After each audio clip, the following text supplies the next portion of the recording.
Got notes. Okay.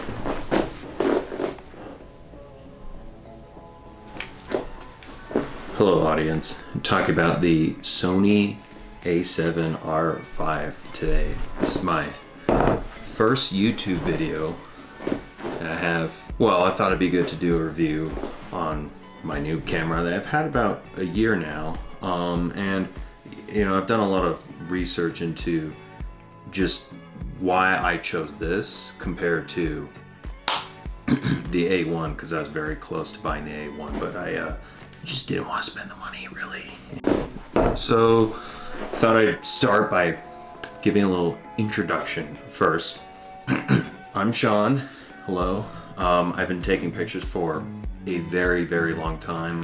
First camera was a Nikon D5000. I had that when I was about, I want to say 15 years old, and I took a bunch of mainly nature pictures. And then once I got some money, then I upgraded. I got a D5200. It was a bit faster. It was, I think, the same specs, but that I used for a very, very long time, and I used the heck out of that thing, and I thought it was a lot of fun to use.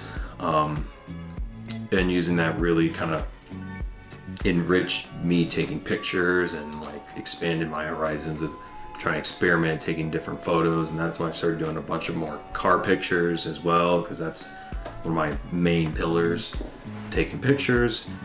And then after I got a big boy job from graduating college, I then got an A7RV, which is what I'm filming in now, back in 2018 when it first came out, and it was like the best decision I made. And then once I got that, I then started getting lenses because I chose a lens system. So one of the first lenses I got was this, a 24mm f1.4 G Master. I've taken some incredible low light photos of the galaxy, as well as like during the arches. I'll put in some pictures right now. It was such a amazing time using this lens. It's still amazing, still use it.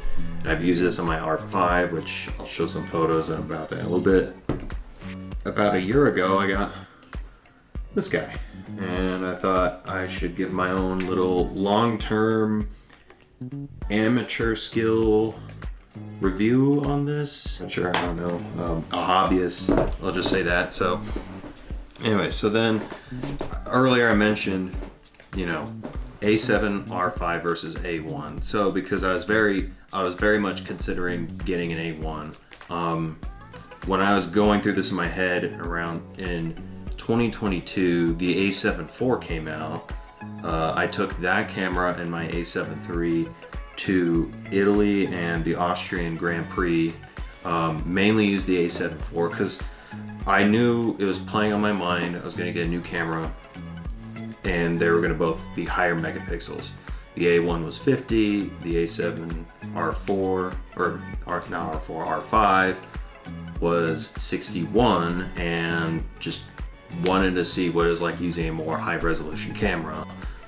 And the first thing I noticed was I was going to get a bigger body either way, but I wanted to know of the read and write speeds of the card in the camera, because that was going to be a main deciding factor for me. Because what I find myself doing lately is going to a bunch of more sporting events, air shows, car shows like races and stuff, and really love taking pictures there. So when it came time to decide, I went with the R5, mainly because I looked farther down the line, and the trips and stuff I saw coming down the road, I could benefit from more resolution. I'll show the camera a little bit. So like I said before, 61 megapixels, 10 frames per second. It does 8K video. It also does 4K at 60 frames per second. It's got this cool 5D axis flippy doodad screen.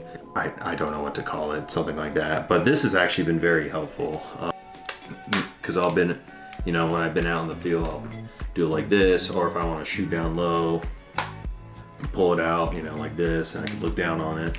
But I'm not going to go over too many specs of this because it's been gone over multiple times by other videos and other people who have more subscribers than me. This is just my first video. I thought I wanted to give my own interesting take on the R5. So my experience of using this camera has been great. I don't know what else to say about it other than that.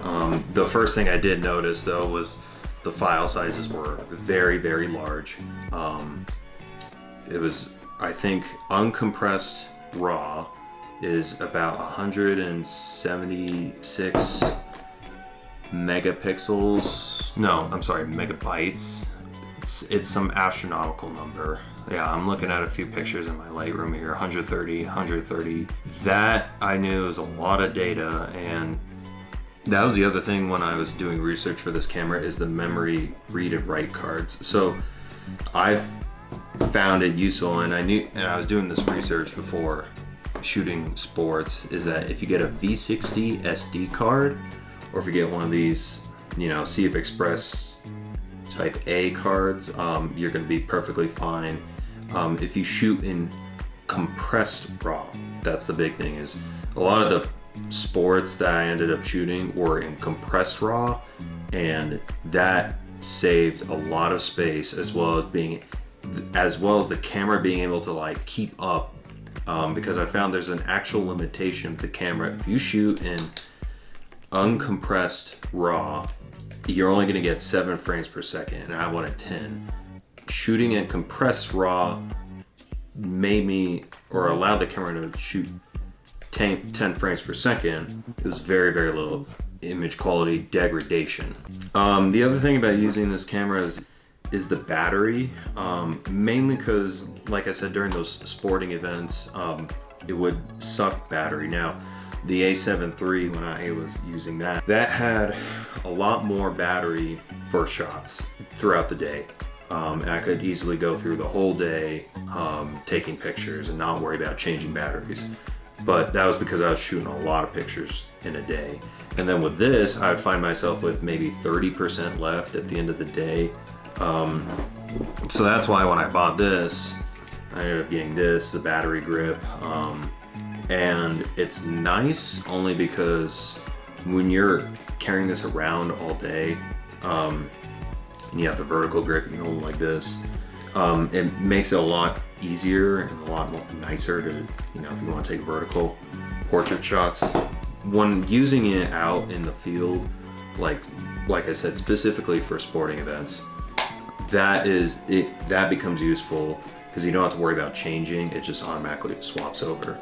Besides sporting events, for landscapes, it is just fantastic to use. You know, it's a lot of money, but it's a lot of money well worth spent. There's a picture I took. Let me see if I can find it. So there's a section in this picture where you can see 2 people and a car like way far away. And then as it loads in, like you can see how much far it zoomed out. This is it cropped. So even cropped, it saves a good amount of detail. I mean, you can almost read the sign here. So not that anyone's gonna try and read the sign, you know, but you know, you can see these people, this person hanging out here. You can make out all this detail. And it's, like I said, it's a joy to use. So I can't give any higher praise, I guess is what I'm trying to say. So, but just for reference, this picture specifically, so when I took this was 133 megabytes at 24 millimeter, 125th of a second at f9 at ISO 100. Lots and lots of detail for landscapes. Also recently took it to Iceland. Here we go. This is Gullfoss. This is when my fiance and I, we went to Iceland. And this is in the blizzarding like snow, and it retains all this detail very well. I don't think I've done a whole lot of noise reduction with this. Because I was experimenting when at the time taking this picture with different settings of the camera, because I was still, you know, getting used to it. I said I've had it for over a year, but these 2 trips are the only times I really ended up using it for landscape pictures, that is. Another one is Vestrahorn. Here's Vestrahorn here. Again, just, it was such a joy using this. I took this at the 16-35. And it's just incredible the amount of detail that this takes. This right here, this is a ice wall inside a glacier tour that we did. This is at 35 millimeters, 1/40th of a second, f2.8, ISO 1600. But what I love about this is you can zoom, get right in, you can see all the detail of all the air that's inside this very old glacier, and it's just, I don't know, I love this picture that I've taken. So, and then I also want to touch upon low light, because like I said, I've taken low light pictures with this, and using this camera, I managed to capture the northern lights, which is the most magical, amazing experience. So although I will say at the time when I took it, I had a UV filter on, which is my mistake, but still managed to get some incredible pictures. And there is noise, but it's resolved very well, I think. Honestly, if you were to print this to, the biggest I printed was 13x19. You're not gonna be able to notice a whole lot. The Lightroom AI, it does very well with correcting noise, and that's what I use to just get rid of the noise if I'm printing, and it retains still like I said, incredible amount of detail for the high megapixel count this thing is. So, and then also I mentioned how there's some sporting events I've been to, so I just want to show like some of the pictures you can get with this camera. So this was at Rensport Reunion that I went to. Love Porsche a lot, so I had to go to this event. So, but this is one of my favorite pictures. This is of, said it was Rexy from the Team AO Racing. So this is at a very fast shutter speed. Yeah, 1/1000th of a second.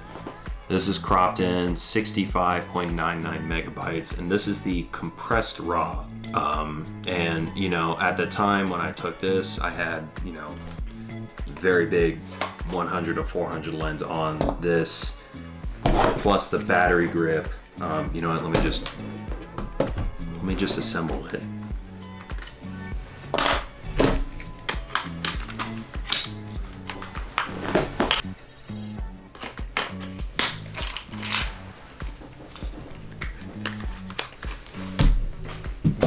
Anyway, okay.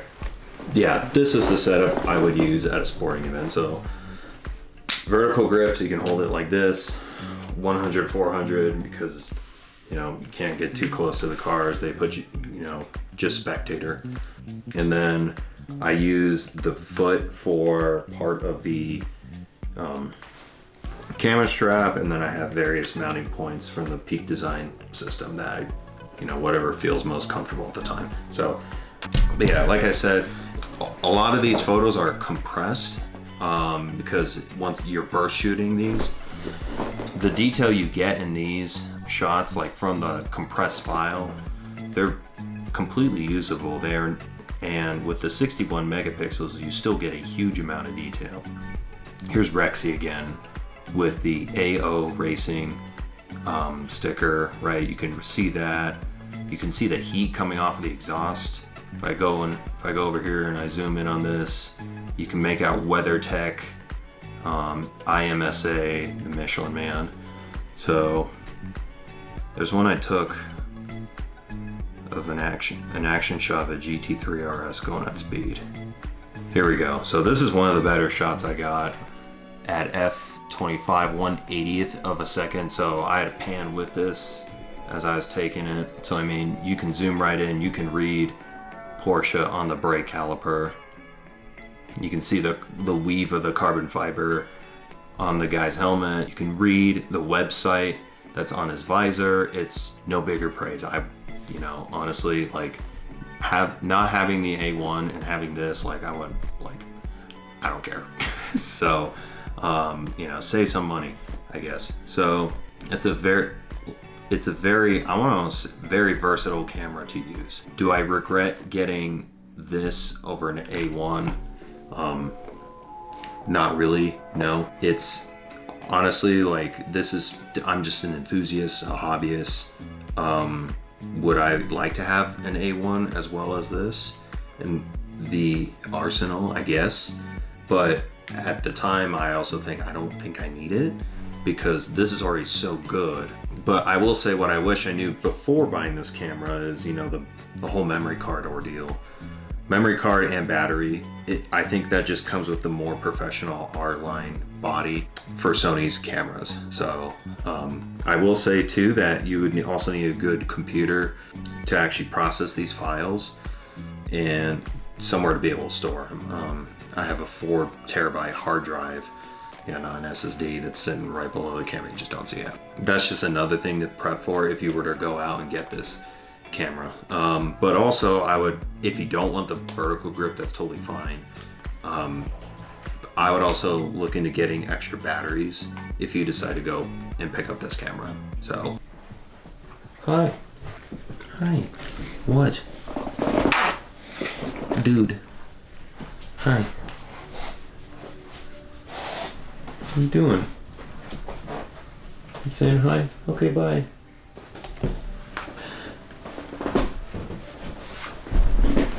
I'm gonna shut this real quick. Anyway, yeah, so those are my thoughts on the A7RV.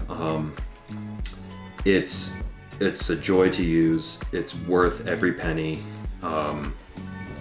At the time, I thought I was going to regret spending that amount of money,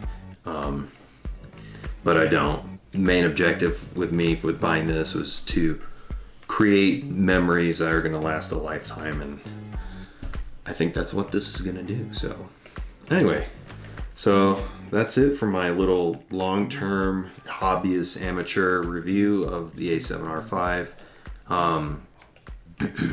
Next video I'm hoping to do is how to shoot photos at the Goodwood Festival speed, using this exact setup right here, and locations to go, settings to use. So whatever they say, like, subscribe, thumbs up, all that, feed the algo. Yeah, that's it. Anyway, thanks for watching. See you in the next one.